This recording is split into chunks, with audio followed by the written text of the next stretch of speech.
चक्षुकृतं येन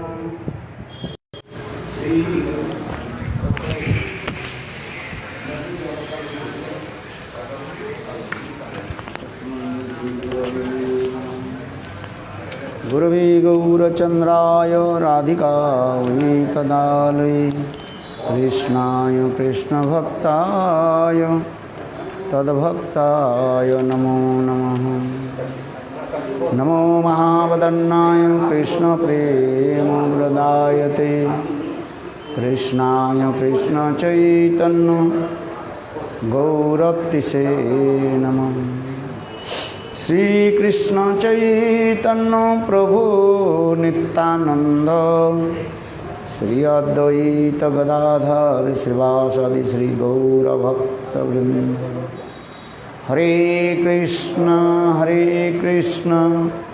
कृष्ण कृष्ण हरे हरे, हरे राम राम राम हरे हरे।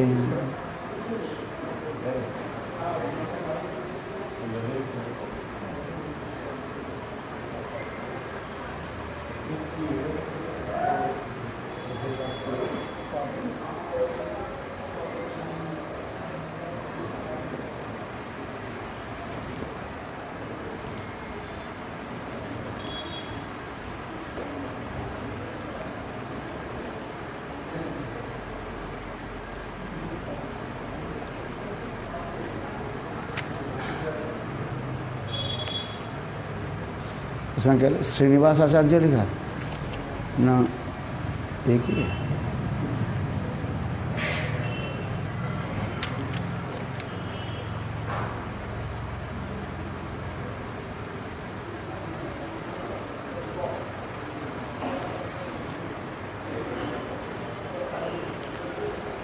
आज सर्वप्रथम मेरे गुरुपाद गुरु नित्य लीला प्रविष्टुम विष्णुपाद अष्टोत्तर सद्गुण भक्ति वेदांत श्रील वामन गोस्वामी महाराज एवं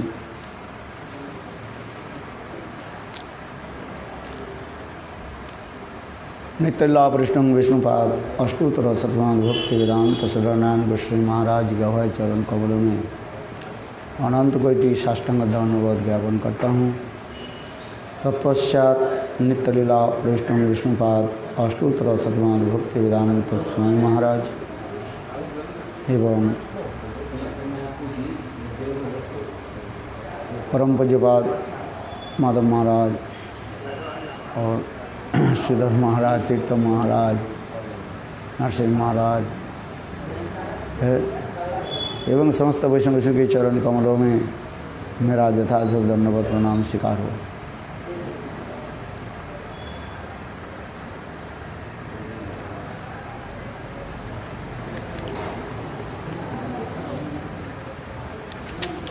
आज अत्यंत शुभ तिथि है जिसमें आज 3 महाजनों की आविर्भाव और तिरोभाव तिथि हम लोग मना रहे हैं, जिसमें विशेष करके श्रीनिवास आचार्य प्रभु की आविर्भाव तिथि, माधवेंद्र पुरीपाद की आविर्भाव और ये क्या है,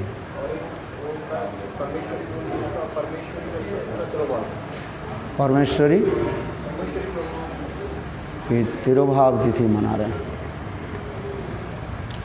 और आज वैशाखी पूर्णिमा भी कहते हैं, जिसको बुद्ध पूर्णिमा के नाम से लोग जानते हैं।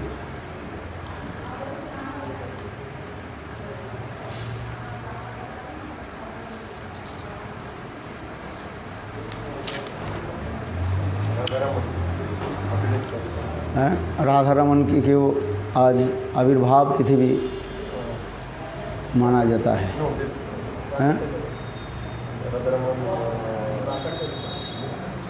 प्राकट्य राधा रमन की आज प्राकट्य तिथि मना रहे।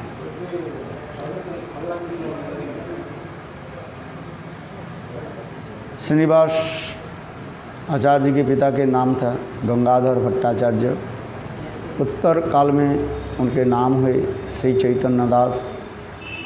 इनके पत्नी के नाम था लक्ष्मी प्रिया। भागीरथी के तट में शाखिंदी ग्राम में रहते थे। गौरसुंदर जब नदिया लीला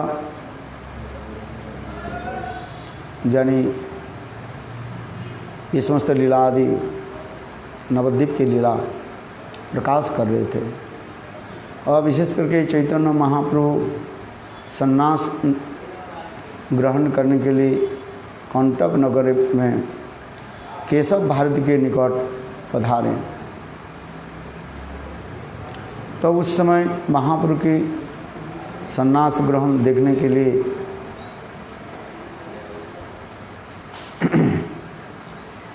शाखंदी से गंगाधर भट्टाचार्य और वहीं पर भी गंगाधर भट्टाचार्य भी उपस्थित है।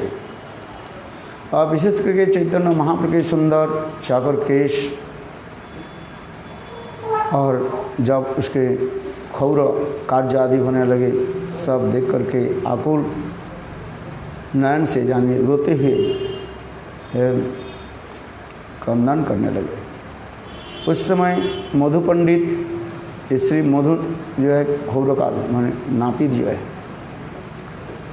महाप्रभु की चाकर चिकुर केशों के जो है जब मुंडन करने लगे तो सब रोने लगे।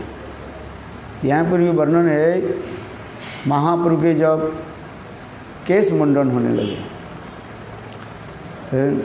सभी भक्त लोग रोने लगे। यहाँ तक भी जो नापित नाई जिसको कहते हैं नाई कहते हैं ना बरबार नाई और वो भी दो एक बार मूर्छित भी हुए।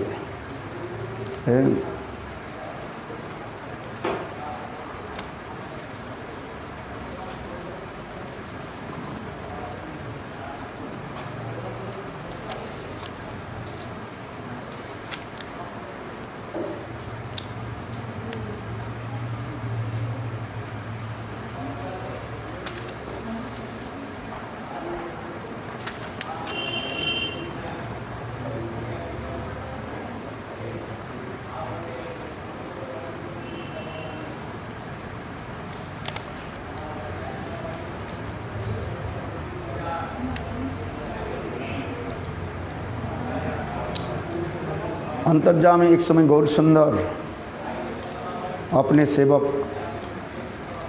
गोविंद के भी कहने लगे ये देखो श्रीनिवास नाम से एक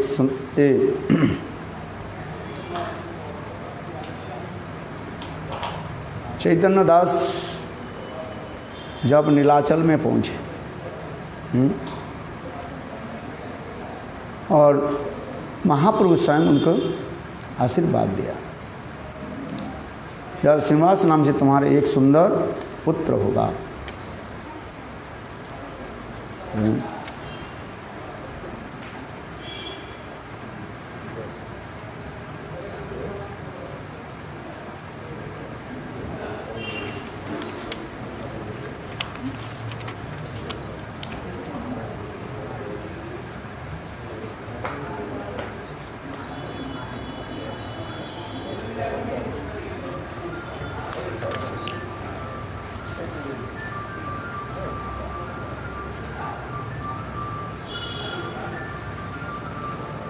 वैशाखी पूर्णिमा दिवा रोहिणी मुहूर्त शुभक्षणे लक्ष्मी प्रिया प्रसविल पुत्र भक्ति रत्नाकर में भी इसी प्रकार वर्णन है।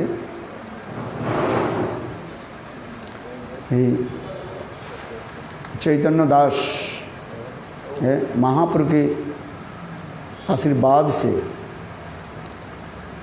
और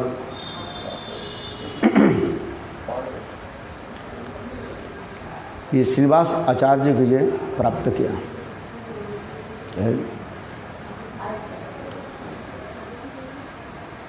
और श्रीनिवास ये चैतन्य दास की पत्नी लक्ष्मी प्रिया।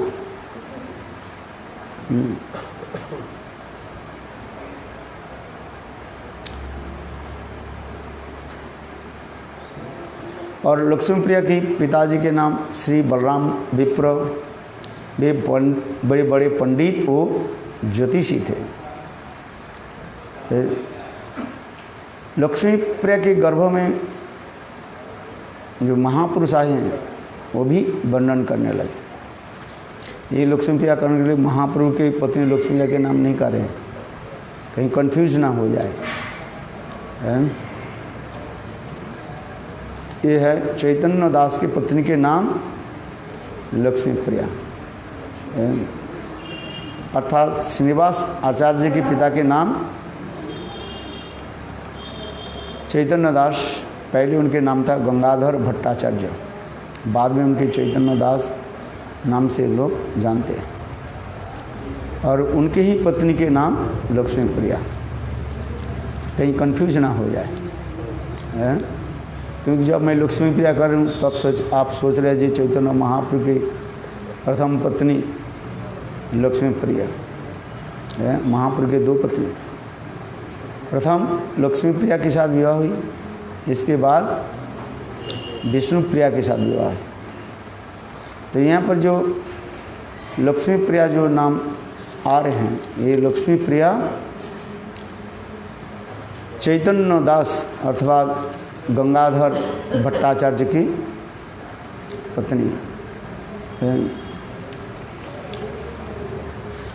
यहाँ पर भक्ति रत्नाकर भी वर्णन हो रहे हैं। वैशाख महीने में पूर्णिमा तिथि और रोहिणी मुहूर्त में सुबह क्षण में उनकी पत्नी लक्ष्मी प्रिया पुत्र के जन्म दिया है। हर व्यक्ति की जन्म के समय लग्न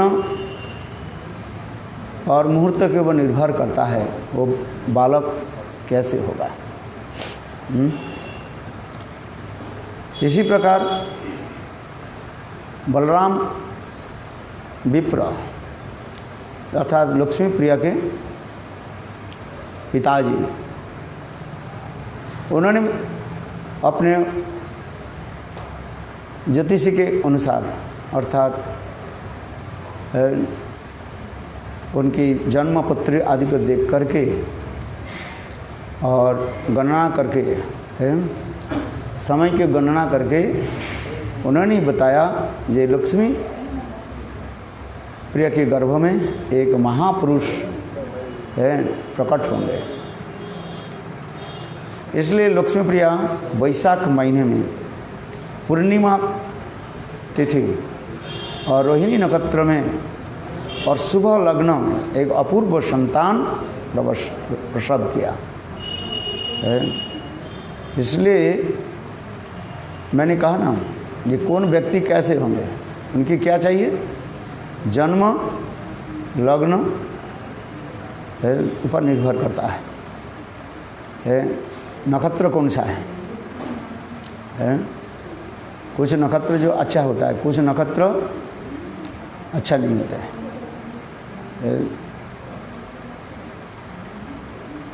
27 नक्षत्र ना,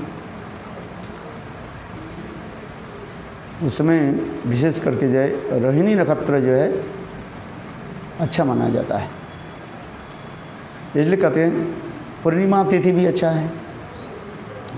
जैसे चैतन्य महाप्रभु पूर्णिमा तिथि में प्रकट हुए,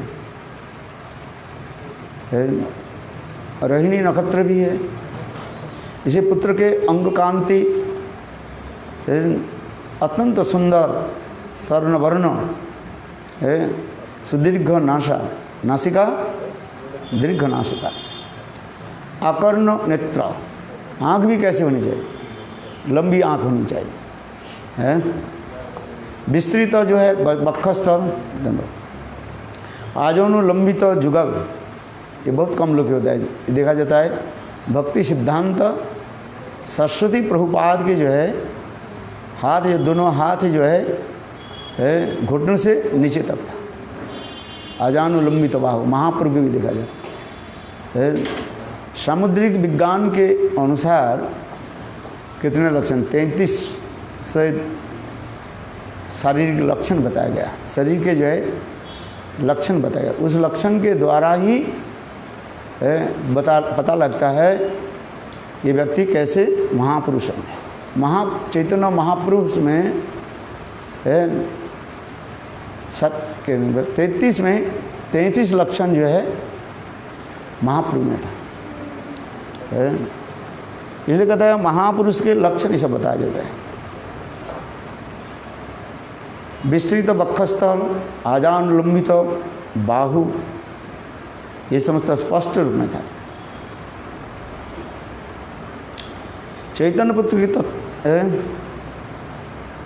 पुत्र जन्म उत्सव में चैतन्य दास अर्थात गंगाधर भट्टाचार्य उन्होंने क्या कि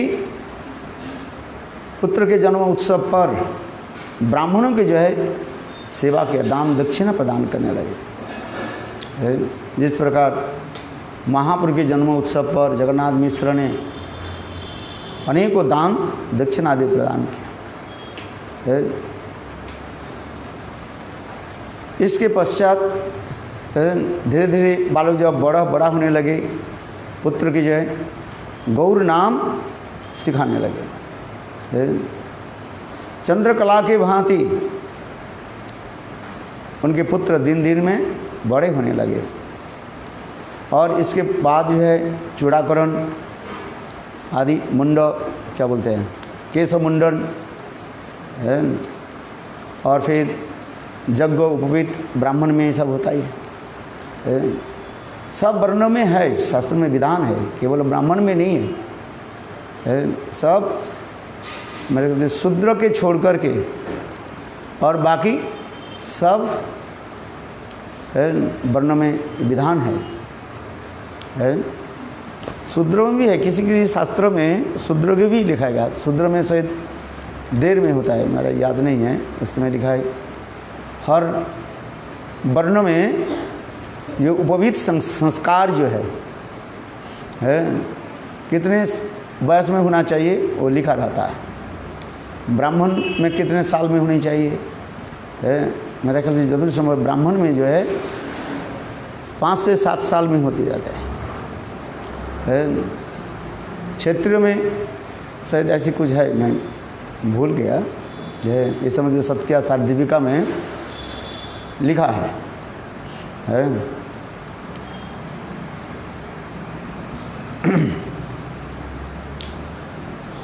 इसलिए उन्होंने क्या कि अपने पुत्र के जो है यथाश्रद्ध दान दक्षिणा दे करके चूड़ाकरण यज्ञोपीत संस्कार आदि किया और फिर धनंजय वाचस्पति के निकट व्याकरण, काव्य, अलंकार, शास्त्र आदि अध्ययन करने लगे।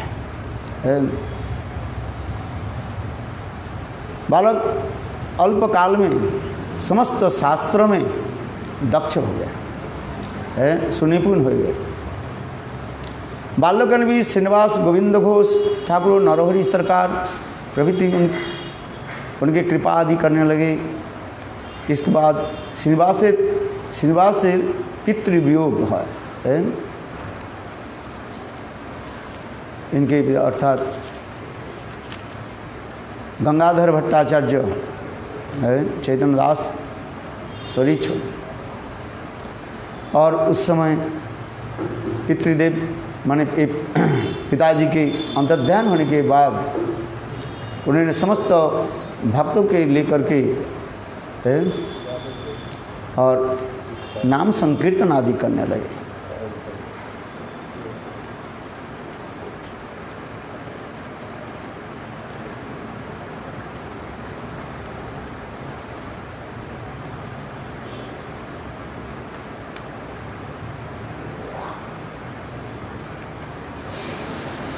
यहाँ पर उनके जीवन में अनेकों जो है लीला कथा है, जिसमें वर्णन है। ये श्रीनिवास आचार्य है।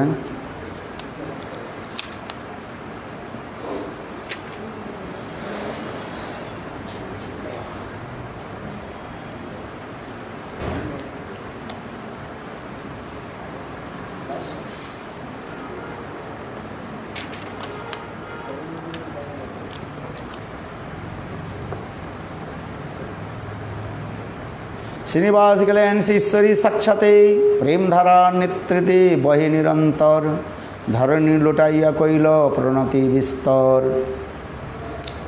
और इसी प्रकार श्रीनिवास आचार्य समस्त तीर्थ आदि दर्शन आदि किया। और विशेष करके विष्णुप्रिया देवी के निकट आकर के उन्होंने अपने प्रार्थना की। विशेष करके विष्णुप्रिया देवी हैं, जो इतने सती साधी नारी एक पत्नी थी महाप्रभु के, जिसके उन्होंने कभी उनके चरण कमल व मुख कमल किसी के दर्शन कराते नहीं।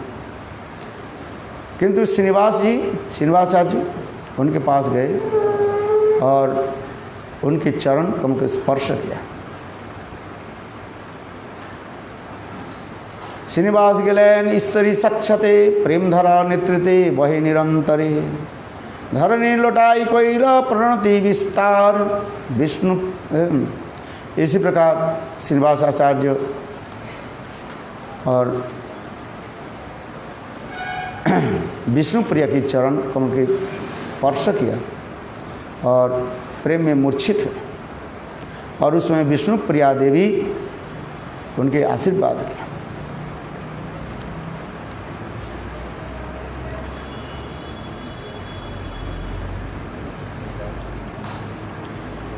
और इसके पश्चात विष्णुप्रिया देवी श्रीनिवास आचार्य नवद्वीप में मुरारी गुप्त, श्रीवास पंडित, दामोदर पंडित,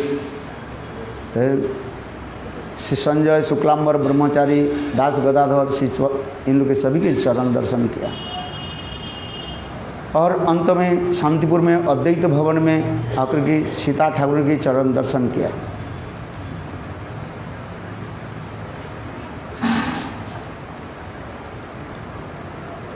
और इसके पश्चात उन्हें वृंदावन की ओर प्रत्यावर्तन करने, वृंदावन की तरफ चलने लगे। और वृंदावन में आके माँ जानवा देवी के चरण स्पर्श, विशेष करके अभिराम ठाकुर और जितने भी वैष्णव जो है सभी के उन्होंने दंडवत प्रणाम किया। विशेष करके अभिराम ठाकुर के निकट, अभिराम गोपाल ठाकुर के गृह में जब रहने लगे, और अभिराम ठाकुर के निकट एक चाबुक था, अभिराम ठाकुर ने एक चाबुक था, चाबुक के नाम जय मंगल चाबुक कहा जाता है। चाबुक जानते हैं, ऐसे स्पर्श करने से ही वो प्रेम में उन्मत्त हो जाते थे।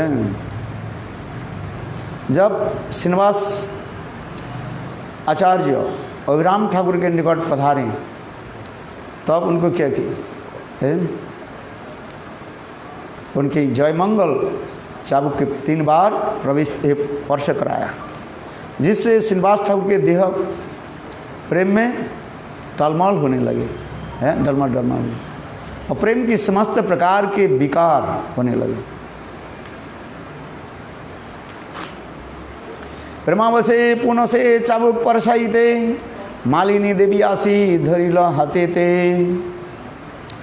है। तो उस समय मालिनी देवी उनको कहने लगे और अधिक स्पर्श मत कराओ। जय मंगल चाबुक स्पर्श श्रीनिवास आचार्य के देह प्रेम में टलमल होने लगे। और इसी प्रकार श्रीनिवास आचार्य अभिराम गोपाल ठाकुर की आशीर्वाद प्राप्त किया।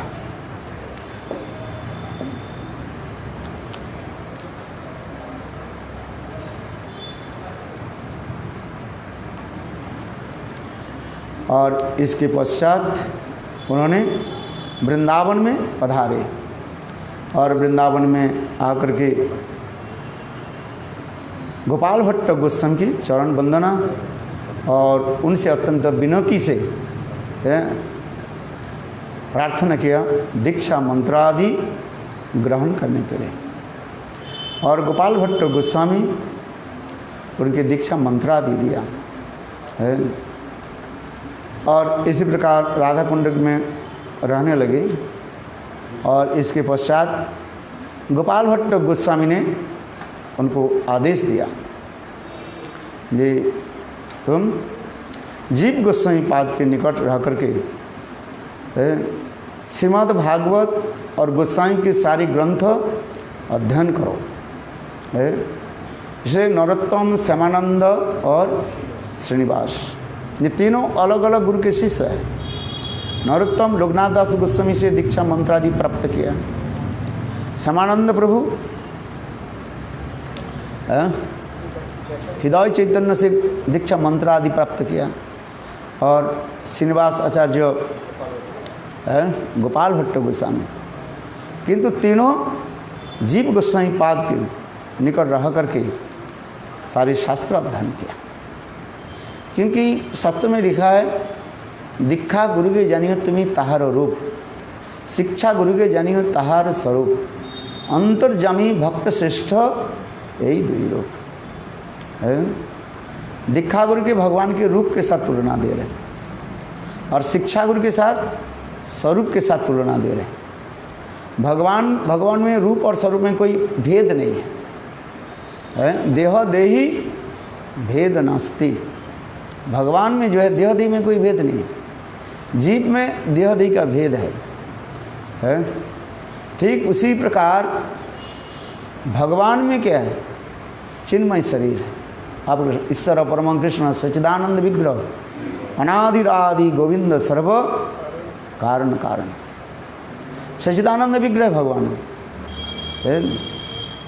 इसलिए भगवान की कहते हैं मेरा जन्म कर्म क्या है, दिव्य अलुक है। जन्म कर्मच में दिव्यम, मेरा जन्म कर्म आदि है अलौकिक है। दिव्य माने अलौकिक है। देखने में तो जैसे साधारण मनुष्य के भांति है, किंतु वो चिन्मय शरीर है। इसलिए देह देही में कोई भेद नहीं है। इसलिए इसी संदर्भ में भक्ति रसामृत सिंधु बिंदु ग्रंथ में श्रील गुरुदेव जो ये दिया, क्या बोले, कमेंट्री दिया, टीका लिखा गुरुदेव, इसके ऊपर सुंदर रूप में विवेचन करके दिखाया गया है। ये दीक्षा गुरु और शिक्षा गुरु के तात्पर्य क्या है। चलो कथा प्रसंग में हम आ रहे हैं इसीलिए। इसलिए नरोत्तम, श्यामानंद, श्रीनिवास महाभागवत की से दीक्षा तो लिया, कोई कम नहीं है। लोकनाथ दास गोस्वामी, मंजू लाली और हृदय चैतन्य की स्वरूप के क्या बताया है।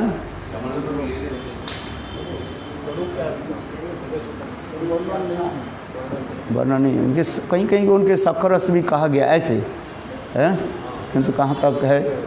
फिर उन्होंने कहते हैं ये उन्होंने जब वृंदावन में जाकर के जीव गोस्वामी से, उसके पहले नाम तो दुखी था, फिर कृष्णदास, फिर श्यामानंद नाम दिया है। इसलिए नरोत्तम श्यामानंद नाम हो गया। श्यामा माने श्रीमती राधिका, राधा जी को आनंद प्रदान किया, इसलिए उनके नाम हो गया श्यामानंद। ये कथा वृंदावन में हम लोग जाते हैं। उसके जीवन चरित्र बहुत सुंदर है। राधा जी के चरण नुपुर के कैसे प्राप्त करके फिर राधा जी के चरण कमल में वो नुपुर को पहनाया। फिर स्वयं राधा जी प्रसन्न होकर के उनकी ललाट पर जो है थोड़ा नुपुर के धूल लगा करके ये लगाया, बिंदी लगाया। इसलिए उनकी परिवार में अर्थात समानंद परिवार में आज तक भी वही धारा में आ रहे हैं। वो लोग तिलक करते हैं, तिलक करने के बाद बीच में एक बिंदी लगा जैसे वो लीलाओं को स्मरण करने के लिए है। इसलिए समानंद प्रभु है। और श्रीनिवास आचार्य की गोपाल भट्ट गोस्वामी जो गुणमंजरी है, है, जिन्होंने वास्तव रूप में शालग्राम शिला से ये राधा रमन के प्रकट किया है। ये भी जो आज जो राधा रमन की जो प्रकट दिवस कहते हैं, किंतु वास्तव रूप में ये राधा रमन है कौन? गौड़ीय वैष्णव के 3 ठाकुर बताया गया। क्या बोले? गोविंद, गोपीनाथ और मदन मोहन। गौड़िया यही 3 ठाकुर कहा गया है। तो चतुर्थ ठाकुर कौन आ गया है? ये चतुर्थ ठाकुर जो है ये चैतन्य महाप्रभु। क्योंकि गोपाल भट्ट गोस्वामी जो गंडकी नदी में ये शालग्राम को प्राप्त किया है और उस शालग्राम के सेवा आदि करने लगे है। कथा प्रसंग इसमें जीवन में उसमें वर्णन है। भक्ति रत्नाकर ग्रंथ में इसी प्रकार भी वर्णन है। बहुत दुखित थे कि मेरा ठाकुर जो शालग्राम जैसे रसगुल्ला जो ऐसे ठाकुर जी श्रृंगार कैसे करे। तो मन ही मन चिंतन करने लगे। तो एक दिन माधुकरी करने के लिए गए, देखा तो ठाकुर जी ऐसे सुंदर त्रिभंग होकर के प्रकट हुए और उनके ठाकुर जी के शालग्राम पीछे भी लगा है। बस आज तक भी जितने भी आप विग्रह देखोगे, किसी विग्रह के आप दांत दिखाई नहीं पड़ेगा है, देखा भी। किंतु देखो ये जो ठाकुर जी है राधा रमन में है 2 दांत दिखाई पड़ता रहता आज तक भी, और 2 दांत इतने सुंदर है, चित्ताकर्षक होते हैं, वास्तविक दिखाई पड़ते हैं। और पीछे अभी तक भी शालग्राम विराजमान है। जब उनके उत्सव की तिथि होता है और दरवाजे बाहर लेकर के आते हैं, सुंदर दर्शन दे, झांकी दर्शन से, आज झांकी दर्शन होगा सर, जैसे भी हो है। मेरे कहने की तात्पर्य यह है, कुछ वैष्णव के इसी प्रकार विचार है। गौड़ीय 3 ठाकुर जो है अर्थात गोविंद, गोपीनाथ, मदन मोहन, ये 3 ठाकुर मानो एकत्र मिलित स्वरूप है को चैतन्य महाप्रभु है। गोविंद, गोपीनाथ और मदन मोहन, ये तीनों ठाकुर के मिलित तो सचिनंदन गौर हरि है। और वही गौर हरि के विरह में गोपाल भट्ट गोस्वामी है इतने तड़पते थे। क्योंकि कथा प्रसंग तो आगे चले जाएंगे, समय संक्षेप में इसलिए मैं बता रहा हूँ। ये गोपाल भट्ट गोस्वामी जब छोटा था, चैतन्य महाप्रभु उनके गृह में रहे और 4 महीने तक रहे। और गोपाल भट्ट जो है उनकी सेवा करते थे है। तो महाप्रभु बहुत प्रसन्न हुए उनकी। और महाप्रभु जो 4 महीने के बाद जब चलने लगे, गोपाल उनके साथ चलने के लिए प्रयास किया, तो महाप्रभु ने उनका आदेश दिया, नहीं तुम यहाँ पर रहो है, तुम्हारे माता पिता वैष्णव है। एक तो ब्राह्मण परिवार ही है और दूसरी जो है पहले श्री संप्रदाय के अंतर्गत थे। फिर महाप्रभु की कृपा से वे लोग राधा कृष्ण की ही सेवा आदि करने लगे। इसलिए करके तुम्हारे वैष्णव माता पिता है, वैष्णव माता पिता के छोड़ करके कहाँ जाओगे? तो कहते हैं माता पिता जब अंतर्ध्यान हो जाएंगे तब वृंदावन में जा कर के रूप सनातन के अनुगत्य में भजन करो। तो इसलिए गोपाल भट्ट गोस्वामी ने वृंदावन गए। महाप्रभु के दोबारा उनके दर्शन नहीं हुए, वही बाल्यकाल में जितना ही दर्शन हो गया, इसके आगे दर्शन नहीं हुए। भक्ति रत्नाकर में ऐसे वर्णन है। और उद्धिवा रत्र महाप्रभु की चिंतन आदि करते थे। गोपाल भट्ट गोस्वामी सदा सर्वदा जो है महाप्रभु के अधिक विरह में तड़पते थे। इसलिए कुछ वैष्णव लोग भी वर्णन करते हैं, जिस उनकी जो शालग्राम जो है, उस शालग्राम से साक्षात जो विग्रह प्रकट हुई त्रिभंग ललित जो है, वो राधा रमन जो है, वो राधा रमन और कोई नहीं है, वो साक्षात चैतन्य महाप्रभु ही है। इसी प्रकार कुछ वैष्णवों के जो है अभिमत है। तो इसी प्रकार श्रीनिवास आचार्य उन्होंने दीक्षा आदि ग्रहण किया है और शास्त्र आदि सारे अध्ययन किससे किया? जीव गोस्वामी पाद से। फिर उनकी प्रतिभा आदि देख कर श्रीमद स्वयं जीव गोस्वामी पाद उनके आचार्य पद भी घोषित किया, यहाँ पर लिख रहे हैं। क्योंकि ये शब्द जो है बहुत महत्वपूर्ण शब्द है। हाँ, इसमें लिखा है उनकी प्रतिभा दर्शन करके श्रीमन जीव गोस्वामी पाद उनके आचार्य पदवी प्रदान किया है। इसलिए श्रीनिवास आचार्य के नाम गौड़ीय वैष्णव समाज में विशेष प्रसिद्ध है। श्रीनिवास आचार्य जी के पूर्व नरोत्तम, श्रीनिवास आचार्य के पूर्व नरोत्तम नाम अर्थ, हाँ, जीव गोस्वामी पाद, नरोत्तम श्यामानंद और श्रीनिवास आचार्य, ये तीनों जो है एकत्रित होकर के जीव गोस्वामी पाद के शास्त्र अध्ययन और समस्त वृंदावन धाम आदि दर्शन किया है।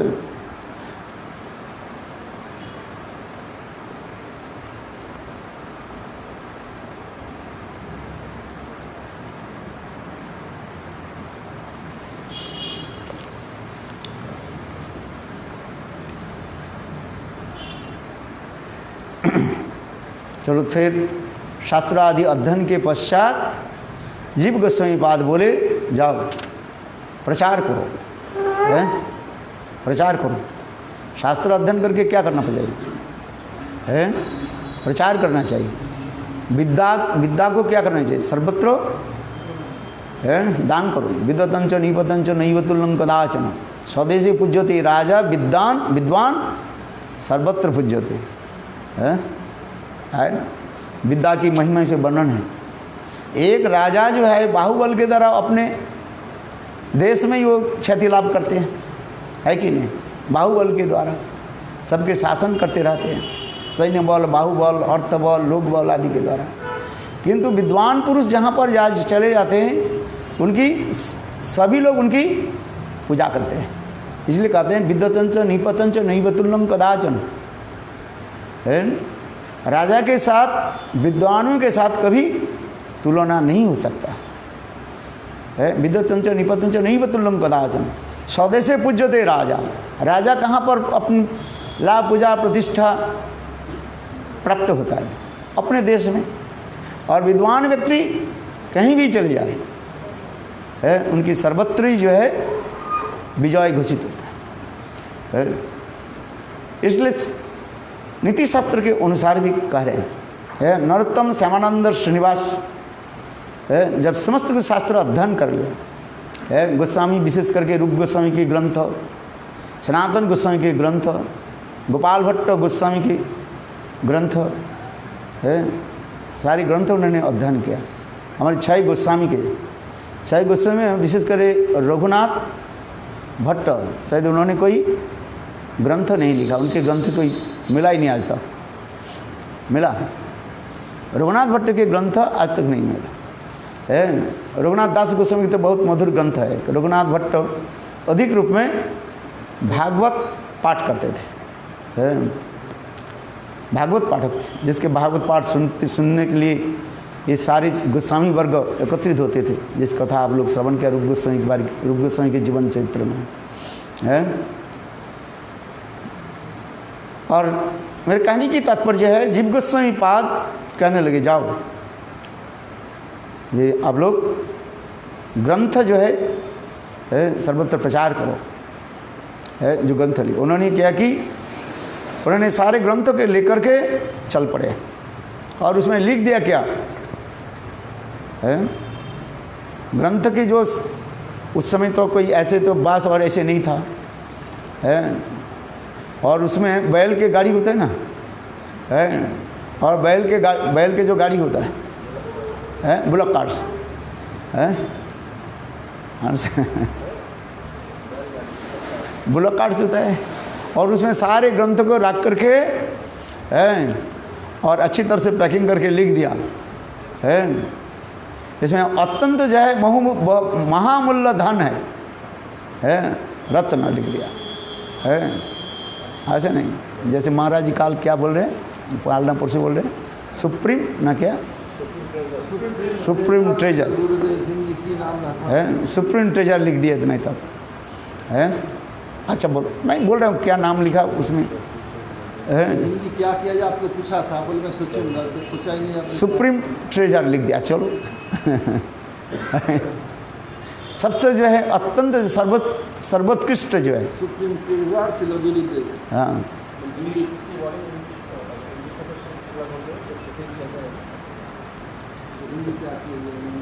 तो हाँ, तो उसके जब लिख दिया अत्यंत महामूल्यवान धन उसमें है।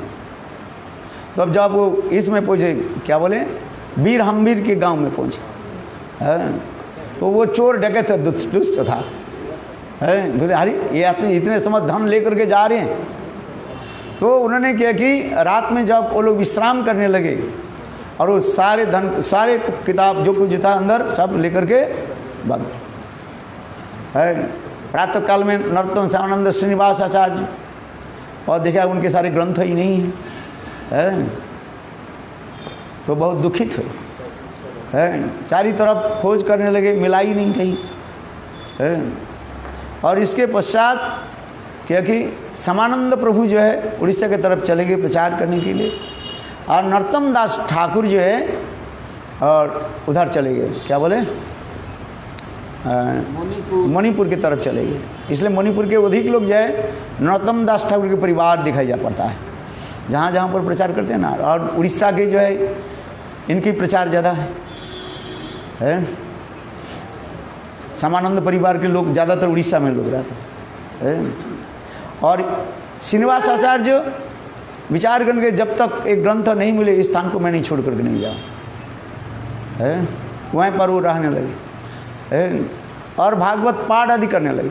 इतना सुंदर भागवत पाठ करने के उसमें गुरुदेव कहते थे, भ्रमर गीत आदि, गोपी गीत, भ्रमर गीत जब पाठ करने लगे इतने सुंदर सुस्वर है, और सभी श्रोताओं जब रो पड़े।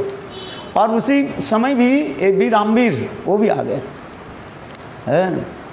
और जब उनके पता लगा उन्होंने क्या कि लंबी का समय तो हो गया, महाराज अपने कोटा से बोला नहीं, छठा समय, अच्छा। तब उन्होंने किया कि वीर रामवीर उनके चरण में अपने को समर्पित किया है, और फिर सारी ग्रंथ को उन्होंने दे विचार किया था। इसमें कोई उन्होंने विचार करने लगे, इसमें लिखा है ना बहुमूल्यवान धन है,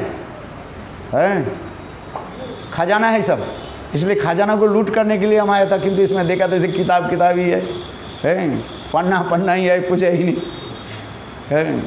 फिर उन्होंने सारी ग्रंथ के जो है उन्होंने वापिस दिया और अंत में उनकी शिष्यत्व ग्रहण किया। ये समस्त बहुत विस्तृत वर्णन है, इसलिए फिर अनेकों कथा जो है, विशेष करके श्रीनिवास आचार्य जी की अपराकृत जीवन चरित्र भी यहीं पर वर्णन किया गया। श्रीनिवास आचार्य ऐसे भ्रमण एक नाम संकीर्तन करते करते 7 दिन तक इसमें समाधिस्थ हो गए। उनकी जो शिष्य था, क्या नाम, अरे जिसके लिखा जय अनिल प्रेमोधन करुणा बचूर, अरे रामचंद्र कविराज, रामचंद्र कविराज,